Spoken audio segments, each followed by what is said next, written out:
It estimates the market potential for consumer goods. So basically, if we want to know the estimates of what would be the future scenario of the potential market, then we use this method called market factor index method. A manufacturer of any product who wishes to evaluate its sales performance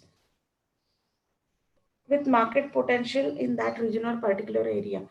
Now, suppose if a manufacturer wants to just have a look at the sales performance, whether the sales is picking up, whether it's stagnant or it's coming down. So to understand this, we use this method with reference to that particular district, region, area, state. So with reference to geographical location, one can divide and have the evaluation of its sales performance here. It estimates total national potential for that product. First of all, like this, it comes to know about the national potential for that product. Now it wants to check whether its share of that particular area or region is higher or lower than its national market share. So here when you take the uh, total national potential sales figure into account, and then there is a comparison of a particular region, district or area, then you compare whether it is higher or lower as compared to the national market share. So on the basis of this, you can think of potential sales figure. Now, one way of calculating this is to multiply together population and the areas where income per capita is taken into consideration by the average share of income spent on that product. So here you take into consideration the income per capita criteria by average share of income spent for that product, which is multiplied to the to get total population of that area. The product then is compared with that for the whole nation or whole country, and which calculates its market share. So we come to know about the market share for the particular region. Now this is a common method for calculating area market potential or specific region district market potential. This identifies market factors that correlate with market potential and combines them into a weighted index. Weighted index altogether taken pooled together. The market rating index is based on two factors: the area share of that particular regions or districts population and its retail sales. So these two factors are very important. First thing is the area share of region's population, and second thing is the retail sales. Now the marketing rating index for a specific area is given by a formula like market rating index is equal to percentage of national retail sales in that area divided by percentage of national population in that area, in the area. So here we take the ratio of that retail sales in the particular area to the national population in that area. The weights are used in buying or bargaining power index, which are somewhat arbitrary. Arbitrary, that is, they are not fixed as such. They apply, now this method mainly apply to the consumer goods that are neither low priced like staples or high priced like luxury goods. So here those which come in between, for such type of products, this method is used prominently. Now here manufacturer would want to adjust the market potential for additional factors like level of competition in the market in that area. Suppose you have a competitor, then again that factor, and this becomes an additional factor. Or local promotion costs, which increases or decreases, seasonal changes in demand, and unique local market characteristics. So here the local market may differ from the national market. So in this aspect, these factors are taken into consideration and adjustments are made. Now this was based upon the current demand. These three methods were based upon the current demand. Now if you go ahead with the next part, that is forecasting based on the past demand, that is looking back into the history and then moving ahead, then predicting the future potential. That is what is based on the past demand. Now this part based on past demand takes us to the statistical analysis. It is much more, we can say, calculative. Now if you see, first type is the time series analysis. I think you might have studied this in BRM or marketing research. Now, time series analysis, it uses a pattern of past sales or other items to estimate the future. So based upon the past, you predict the future. That is what is focusing on past demand. Now, this time series analysis consists of four components: the trend, the cycle, the seasonality, and the erratic events. These are the four components of the time series analysis. Now, first and foremost is the trend. Trend is a long term underlying pattern of growth or decline in sales resulting from basic changes.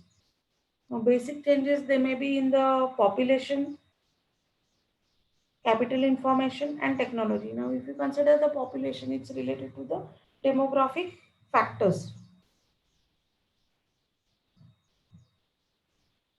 If in population, if you see, if you take a particular area or region into consideration, if you see the population of adults is more, that is maybe 45 plus is much more as compared to below 45, then you know the requirement of goods in that market would differ as compared to the other region where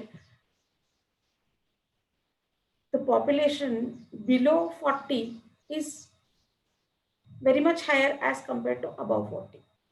So here,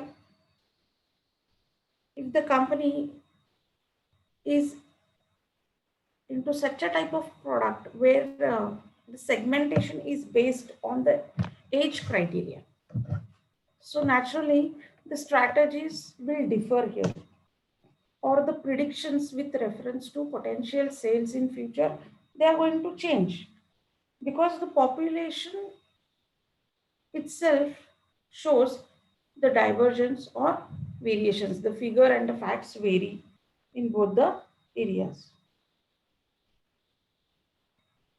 Similarly, if we take the technology part and consider the urban and rural market, there also the things are much different.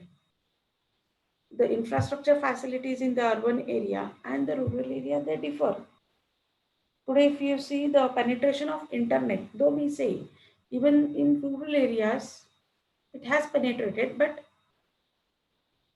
not up to the extent as compared to the urban area, or the technological gadgets which are required, they have penetrated more in the urban area as compared to the rural area. So it is formed by fitting a straight line or a curved line through the past sales. So looking at the past sales, they try to predict the future by taking these things into consideration. And it's a long-term mechanism here. It's not short-term. When you think of trend, they take in here in, as far as this method is considered, the long-term aspect is considered. Now coming to the cycle, cycle captures the medium term wave like moment of sales. Now, like we have the waves. Waves are, they go up, they come down. So it's a wave like movement of sales resulting from changes in general economic and competitive strategy. So here the demand, it rises and it comes down. It goes up and comes down in a wave format, we can say.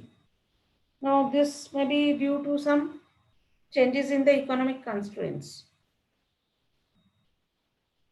Now if you consider the loans, people going for the loans, if you consider the housing, the financial part, then it depends upon the rate of the interest. If the government takes certain decisions, it is going to affect the financial part of the loans.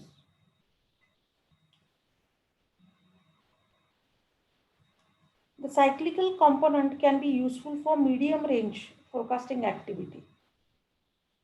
It can be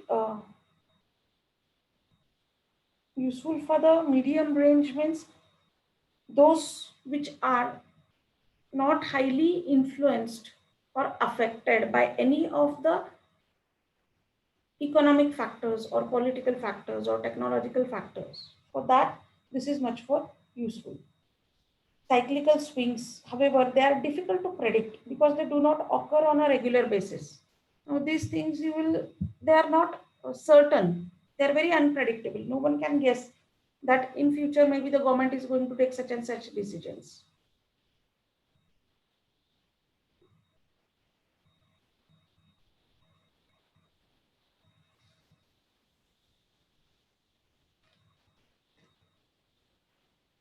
Now, if you go for the third part, that is the seasonality, as the name indicates, it refers to a consistent pattern of sales movements within the year. So here it shows the changes in the graph with reference to change in the seasonalities. The graph moves up and down. So here it reflects a constant pattern. There is no much change in it. It may be weekly basis, hourly basis, monthly basis, quarterly sales pattern is reflected. Now, if you see on weekends, some of the services or products, they are on rise, while on weekdays they come down. People are on Saturdays, Sundays, they get off, they are on a shopping spree. Now, currently that is not the scenario, of course, but usually that is what is seen. So here, many of them, they do predict that on the weekends the sales, they rise, and again they come down during the weekdays, or maybe during the holidays. If you see tours and travels packages and all, so during vacations, holidays, it goes up, while when there is off season it comes down.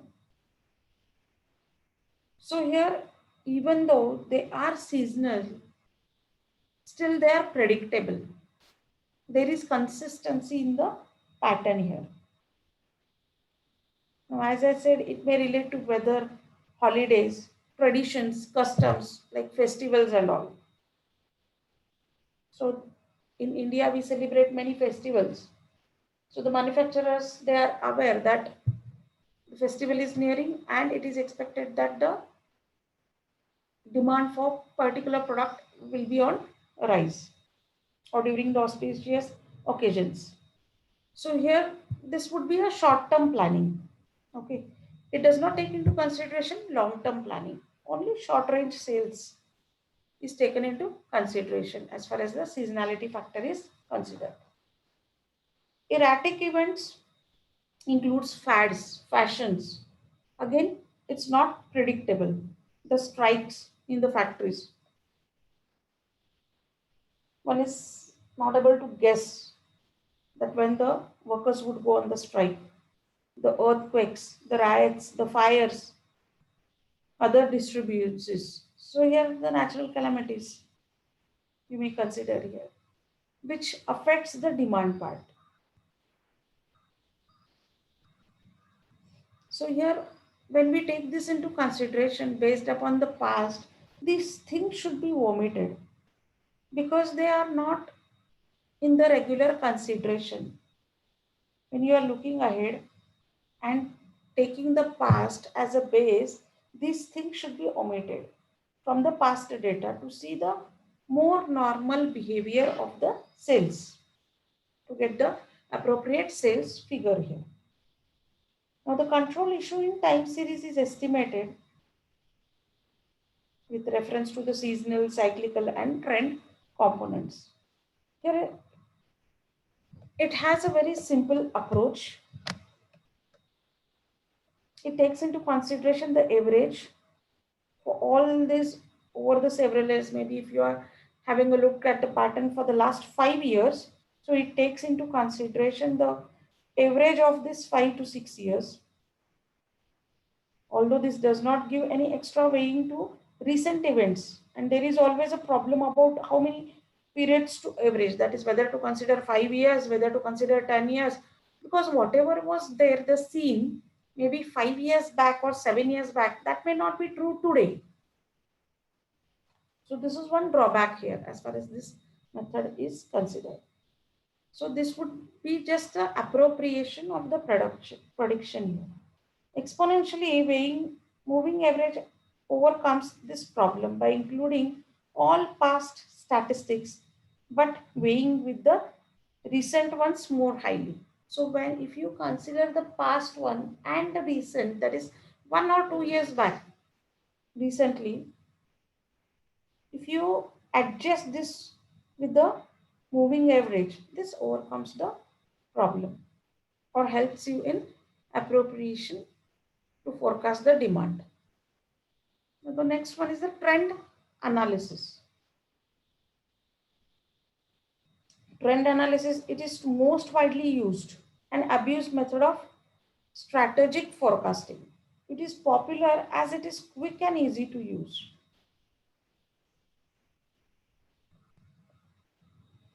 Now here,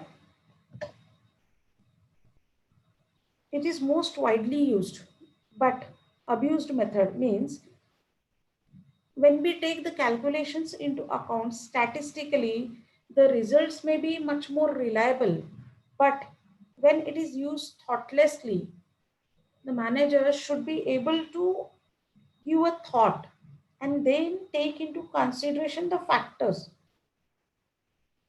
Otherwise, there is no point going for this trend analysis. The approach fits an equation to historical time series data, then projects the curve into the future to produce a forecast. Now sales will increase by same amount as previous years, taken into consideration the pattern of each year, a trend explained by the linear equation. So here we take into consideration the linear equation where Fy is equal to A plus B plus T. Now here when you are forecasting for the future, you take into consideration the linear equation. Now here A and B are known as the coefficient to be estimated. Now regression analysis is the most common way of doing this.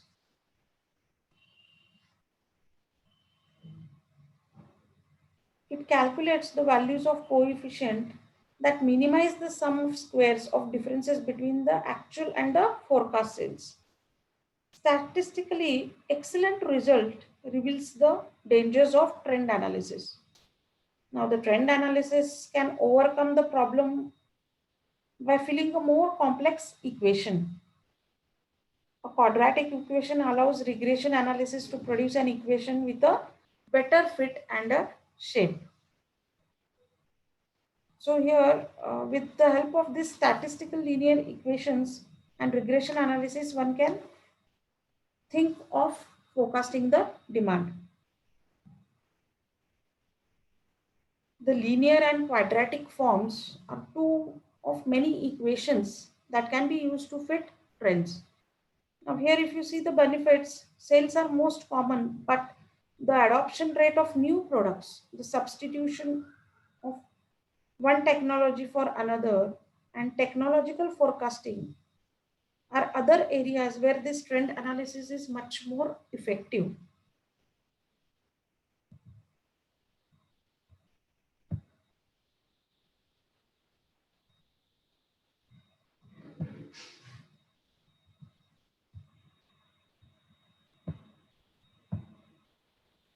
As it inherits advantages from the regression analysis method.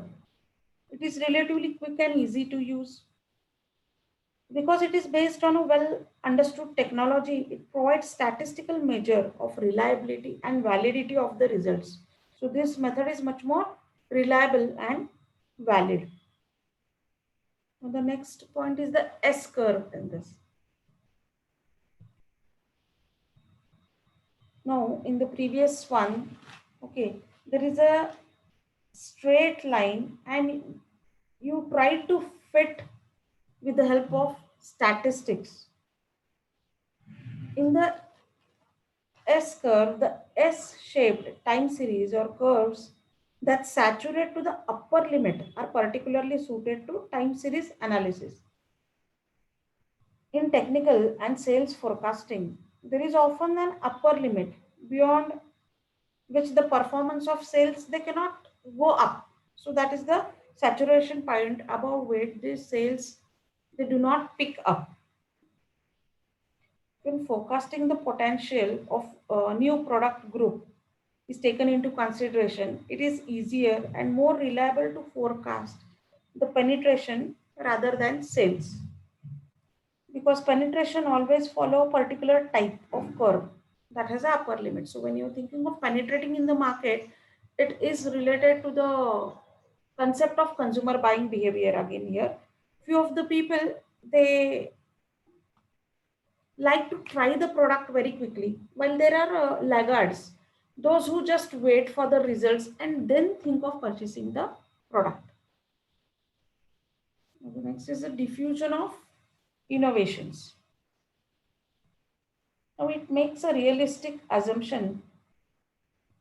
Some individuals are innovators, others are imitators. Just now I was speaking of consumer buying behavior that when a new product is launched, there are certain small or few people who would like to try the product. They are switching customers. Whatever is new in the market, they would like to try and opine it. That is what they feel about the product after using it. And those who are imitators, they are just waiting to get the feedback from these innovators, those who are the people, those who try this product for the first time. Okay, they share the feedback with others and the others then start purchasing the product. Now this, if innovation, if it is larger than the imitation rates, okay, if innovation, that is people who are trying out for the first time, it is more than the imitation rate, the sales will start quickly. So if the people, those who are opting for the first time, if it is more as compared to the followers, then the sales will start picking very much quickly. But if reverse is the case, that is, if innovators are less and imitators are more, then in that case, the sales will pick slowly. So that is a predicted trend.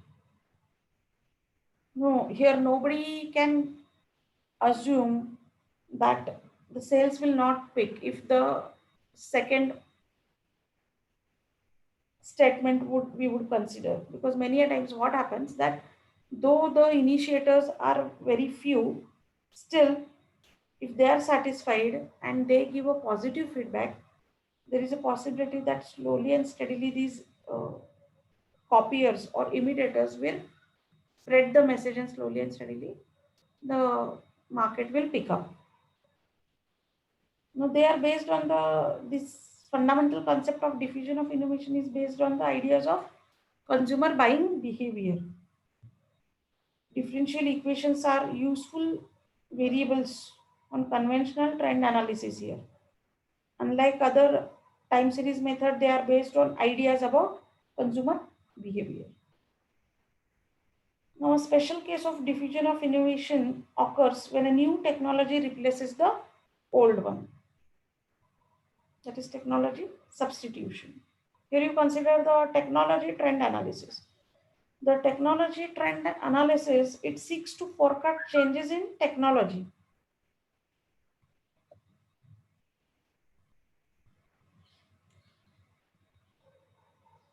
performance rather than sales.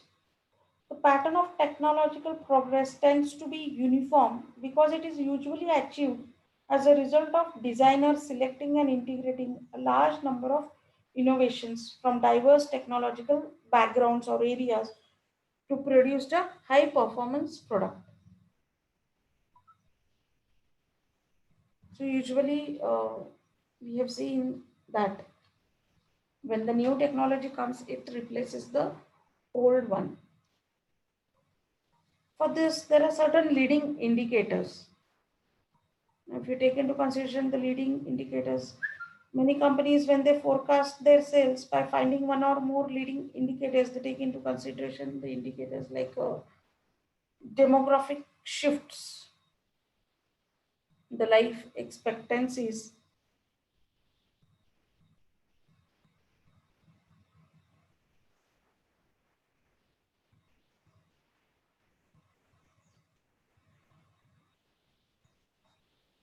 So here, if we see the demographic shifts, as I had given you an example, it varies from one factor to the other.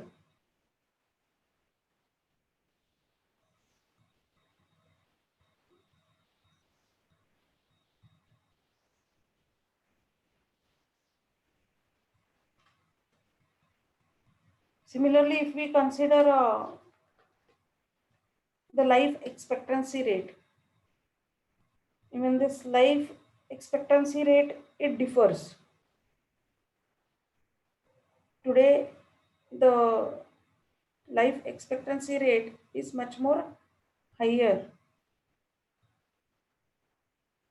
Today, the customers have more options in the market. So most of them, they are very much cautious while purchasing the products. Today, the trend towards the online shopping is also increasing. The customers, they read the product reviews, increasingly make the purchases on the devices like laptop, their mobile. These devices are very much handy so that there is no time constraints.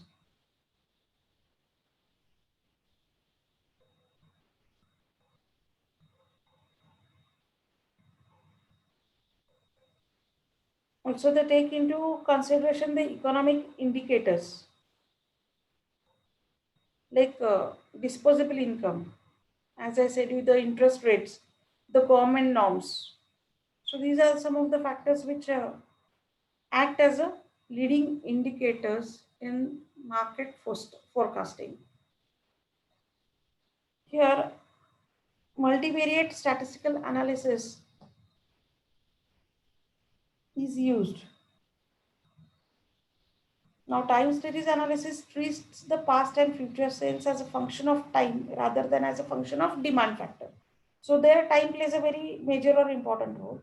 Here, the factors most commonly analyzed are price, income, population, promotion parameters, etc.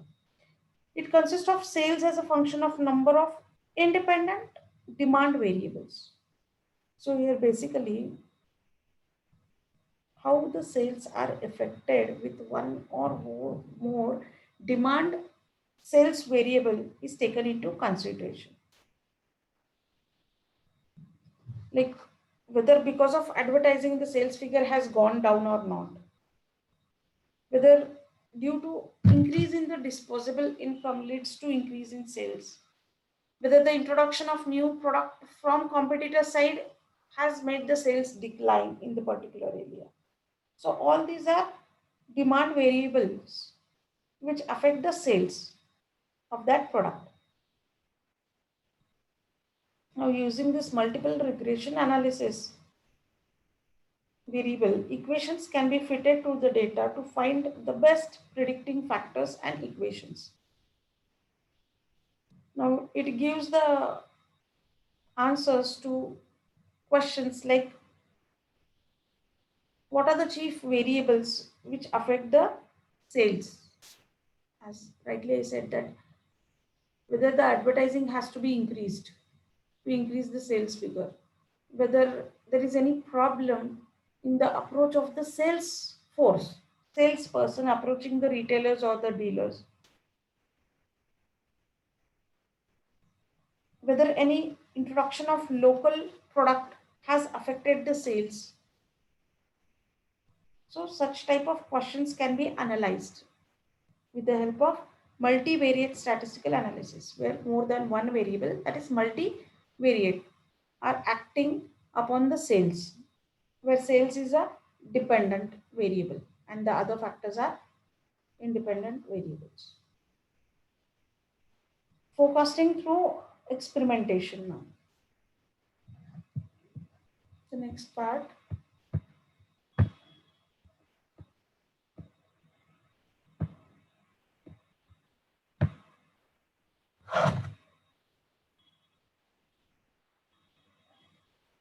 Now here, instead of going for facts and figures with reference to the past history or based on statistical analysis, many of the companies, they think of forecasting through experimentation method. They conduct direct test market interviews with the end customers.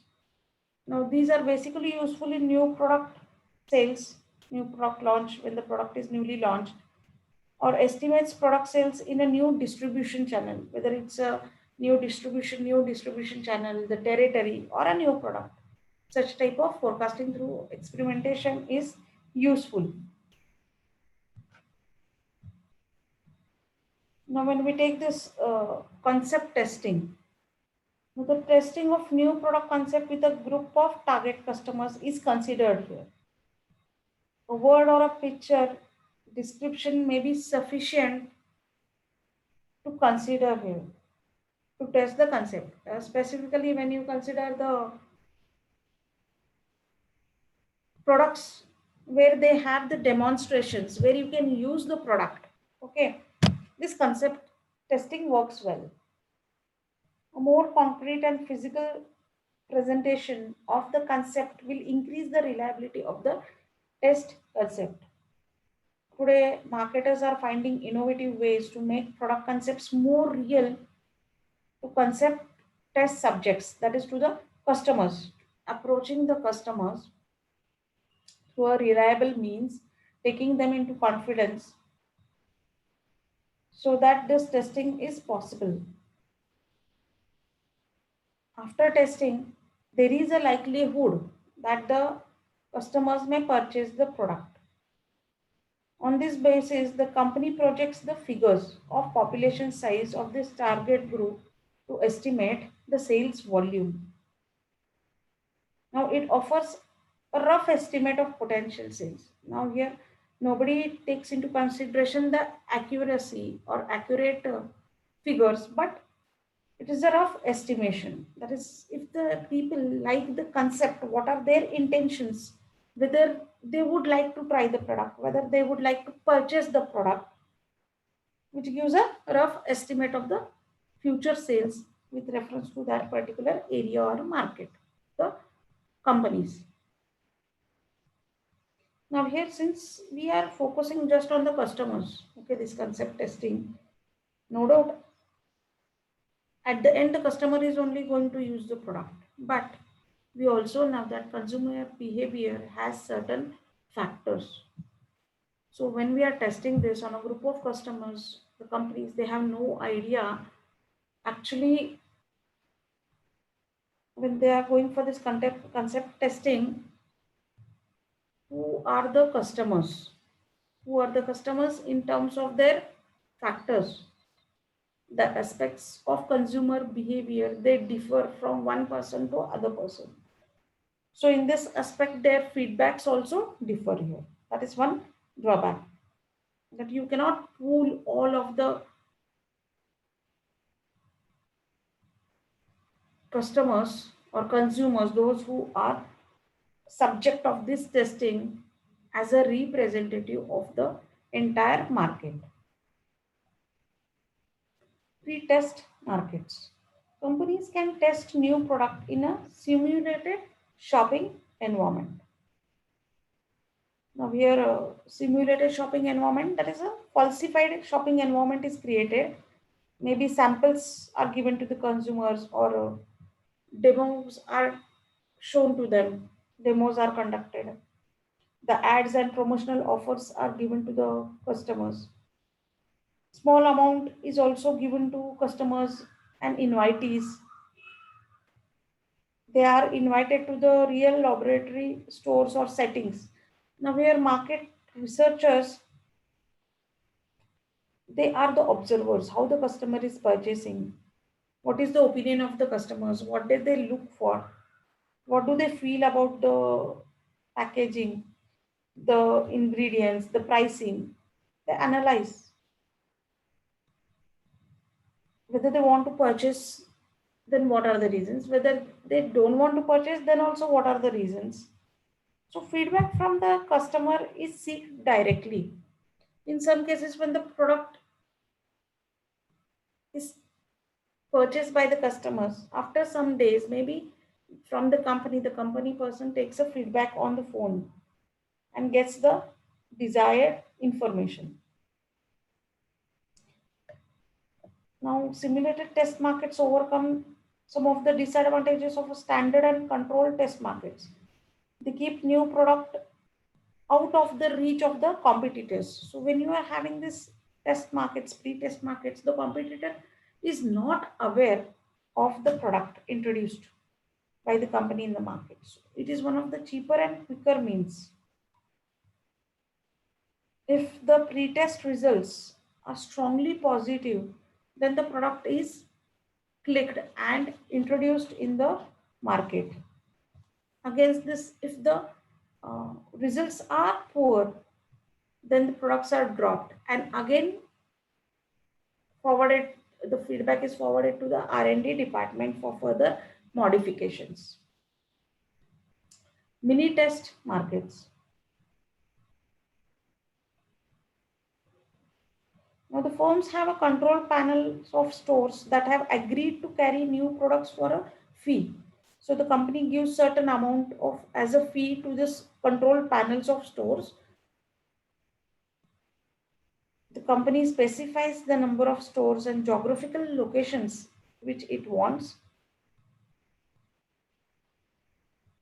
The research firm delivers the products to participating stores and controls self location, the amount of shelf space, the displays, the point of purchase promotions, pricing according to the plans.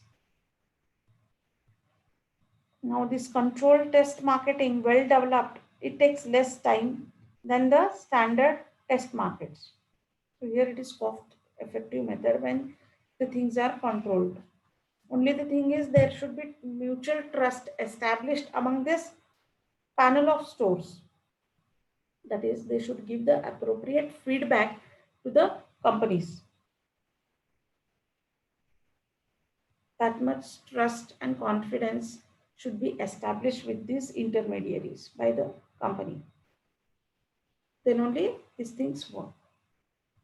The next is a full test market. Now, full test market, that it tests a new consumer product in situations similar to those it would face in a full-scale launch. The company finds a small number of representative test cities. Few of the cities it finds where the company's sales force try to persuade retailers to carry the product and give it good shelf space and promotion support. Now, full promotion in these markets uses store audits, consumer and distributor surveys to evaluate the product performance. So here, as if the product is launched on a full scale basis, the feedback is taken The sales performance is monitored by undertaking different surveys and looking at the feedback. These results are used to forecast for the whole market when it would be full-fledged launched in the whole market, complete market, then what would be the forecast is taken into consideration. Only the drawback is it takes a long time, as one has to see that how the product is performing. So that is one thing, it may take long time. And second, if there is a failure, then whatever amount is invested is the wastage here. And competitors come to know. Second aspect is the competitors, they come to know about the new product. And if the company takes more time, there is a possibility that before you launching, maybe the company launching, the competitors may copy the concept and enter into the market if more time is taken. Now here, as far as the advantages part is considered, it gives the company entire marketing program for the product penetration, its positioning strategy, advertising, distribution, pricing, branding, packaging, budget levels, everything is in place. So if the product clicks, there is no time. Within no time they can enter the whole market since everything is well planned. Company learns about how consumers and dealers will react in handling, using, and repurchasing the product. So they are already aware of all these aspects. It helps easy full-fledged launching. When it's specifically new product, then the company should do a lot of test marketing. Now here it's a continuous process. The companies go for testing the market. If they get some feedback from the customers, again it is modified. The product is modified. It is retested. If the positive feedback is positive, then it moves ahead. Otherwise, again it goes to the R&D and modified. So here this is on a continuous basis. Now test marketing from business to business goods.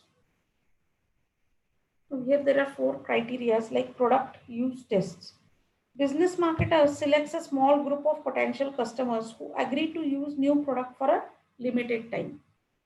So here, few of the business marketers, they are selected, who are using this new product and give the feedback to the company about what they feel about the new product.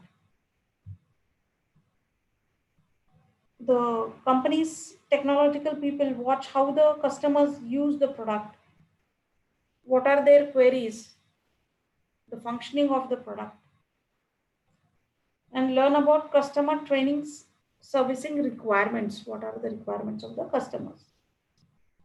The next is the trade shows. Trade shows draw a large number of buyers to view new products in a few concentrated days.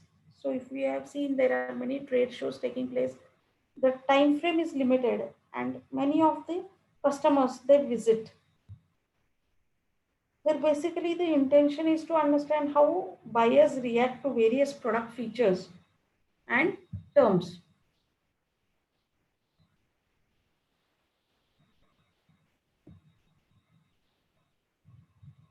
They can assess the interest of the customers, their purchase intentions, what all they are looking for when they are purchasing the product. The distributor and display rooms. Now here, new industrial products may stand next to other companies' products and possibly the competitors' products. This method yields preference and pricing information in a normal selling atmosphere of the product. So here you come to know about the competitors also and where you stand in case of distributor and relay display rooms. For standardized or controlled test markets, these are used to measure the potential of new industrial products. So this is with reference, when we consider B2B, it is mostly with reference to industrial goods. The business marketers produces a limited supply of the product and gives it to the sales force to sell in a limited number of geographical areas so that they can have the feedback of the products. And if the feedback is positive, they can go for full-fledged manufacturing of these products. The company gives the product full advertising, sales promotion, and other marketing support. So everywhere, I think the company helps as far as the sales force is considered to push the product in the market.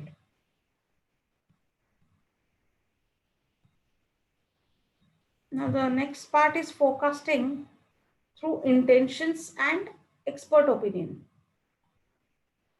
Buyers' intentions. Now here, directly the company asks the buyers, surveys the buyers about the intentions, about their opinions. What are their expectations? What do they feel about the product? Is there anything which they want, that is the improvement in the product? So directly these customers are surveyed. But this is possible once they purchase the product. The other thing is that through the sales force also, the companies can get the feedback. The sales force is in constant touch with the wholesaler or a retailer who is on a continuous basis in touch with the customers regularly. So this intermediary, that is a retailer or a dealer, helps to bridge the gap between the company through the sales force and the end customers. Many a times the buyers, these dealers or retailers are given some incentives. They are paid some motivation to give some motivation to these intermediaries to just take out the information about the customers. But here they just understand whatever feedback is given by the customers. So one cannot think of forecasting the sales quota directly. These may just be the predictions at the grassroots level. The next is the dealer's opinion. So here, instead of customers, the dealers are surveyed. Since the dealers are aware about the customer expectations, so how do the dealers feel? What are their intentions, opinions about the customers they are seeked by the company? Many a times, there is one drawback that the dealers may show the biasness when they are stating their feedback or opinion. They may mold the feedback of the customers. So that is one possibility. So one cannot 100% rely on the opinion of dealers. Now the next is the expert opinion. The distributors, suppliers, marketing consultants, trade associations, they have good insights about the market trend and the product portfolios. So they can be thought of as the experts. They analyze or evaluate the things from their perspective, from their point of view. Now, one drawback is it becomes much more expensive when you take the consultants or experts into consideration. The company needs to pay them. And second thing is the company becomes dependent, or the dependency of the organization increases.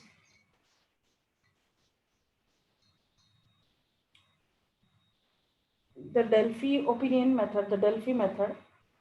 Now here the companies, they invite special group of experts to prepare the forecast. So here also they take into consideration the experts. Individually, the experts are given the task of forecasting, looking at the trends, looking at the environmental factors. Then they exchange view and come up with the common group estimate. Now here many a times there is the exchange of opinion of one expert to the other and then pulling together the opinions, or the company invites individual opinion of the experts and the company itself, the manager in the company pulls all the common individual feedbacks to common, which increases the reliability. You come to know which expert is giving what feedback, and based upon that, you come with a common opinion. Now, here in this case, they are geographically dispersed, so there is no question of influence of one expert on the other when they are not in contact. So that is one of the advantage in the second method. So this is about the Delphi opinion. The next is the bootstrapping. Bootstrapping strives to convert judgments into objective measures. One way it is to obtain protocols of experts' descriptions of the process the expert uses in making forecasts. Now, this process is then converted to the set of rules that is used to make forecasts. That is a bootstrapping. Now, here, when you understand judgments from the experts, you try to obtain the protocols from them. And when you have the protocols, a certain set of rules is framed, it becomes much more easy to forecast. Now, here the other approach is to create a series of situations and to ask an expert to make forecast for each. Now, these judgmental forecasts are then regressed against data that the expert used to make their forecast. Now, this method provides estimates of how the experts relate each variable to the sales volume. So, here there are different variables in terms of the sales volume is taken into consideration, and for each variable, the experts gives the opinion of the sales performance. They usually provide a small but useful improvement in accuracy over the judgmental forecast, the second approach, as compared to the first one. The cross impact analysis, it is used to examine the potential interaction between the forecasts. It is simple form of cross impact analysis involving cross tabulating possible events on a matrix. So here one can imagine there is a matrix that allows interaction between every pair of events to be reviewed. So if you take a matrix, there might be certain factors 1, 2, 3, 4, 5 which affect the product, maybe with reference to particular region or area. So here if you take into consideration the impact, timing and the probability of effect, the experts are asked their opinion on this. Now, cross impact, it lends itself to the development of more sophisticated analysis. It gives rise to different probability distributions of the times of events. So based upon these variables, one can think of probability distributions. So cross impact analysis, as the name says, the impact of one variable on one event. It gives a matrix and the matrix is analyzed by the expert, and based upon that they take into consideration the forecasting aspect. Now here this cross impact analysis is a bit complicated or involves the complex issues because more factors or more events are taken or grouped all together in the matrix. So here, when we take more variables and more regions, so whatever is applicable to one region may not be applicable to the other. Or from the variable perspective, one variable acting upon one region and the other variable acting upon the same region, they may influence the different forecasting uh, figures or facts. They may reflect the different figures or facts. This is one of the problem that may be a overlapping. Maybe with reference to one variable, when we take the forecasting, the sales volume, it increases, while when you consider the other variable, there is a possibility of decline in the sales. So this has to be balance as far as the cross impact analysis is considered. Now, these were the various tools in the forecasting of sales. From next session, we will start with the different strategic methods, the strategies. Okay, these were the just tapping the market opportunities. How do you tap the market opportunities through forecasting the sales? In the next session, we go to actually the action part. That is, if you find the market is very much it has opportunities, then how to tap these opportunities. Okay, today we will stop here.